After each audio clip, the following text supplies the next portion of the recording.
আমরা আলোচনা করব ম্যাট্রিক্স ও নির্ণায়ক অধ্যায়ের ঢাকা বিশ্ববিদ্যালয় অ্যাডমিশন প্রশ্নের সমাধান সম্পর্কে। প্রতিটি ম্যাথ কিভাবে খুব ইজিলি আমরা সলভ করতে পারি এই বিষয়টিও আমরা দেখব।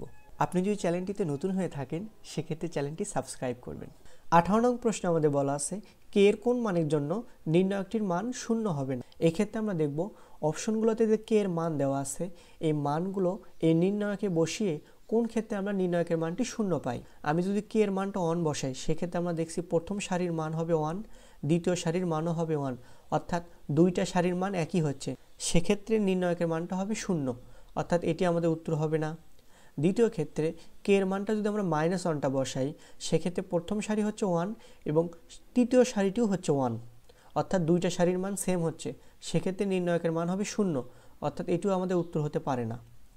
আমরা যদি কে এর মানটা 0 বসাই সেক্ষেত্রে আমরা দেখছি এই দ্বিতীয় কলাম এবং তৃতীয় কলাম এই দুটাই সেম হবে, অর্থাৎ প্রথমটি হবে 1 0 0, পরেরটি হবে 1 0 0, অর্থাৎ নির্ণায়কের মানটা 0 হয়ে যাবে। তো এটিও আমাদের হতে পারে না, তো আমাদের উত্তর হবে এটি।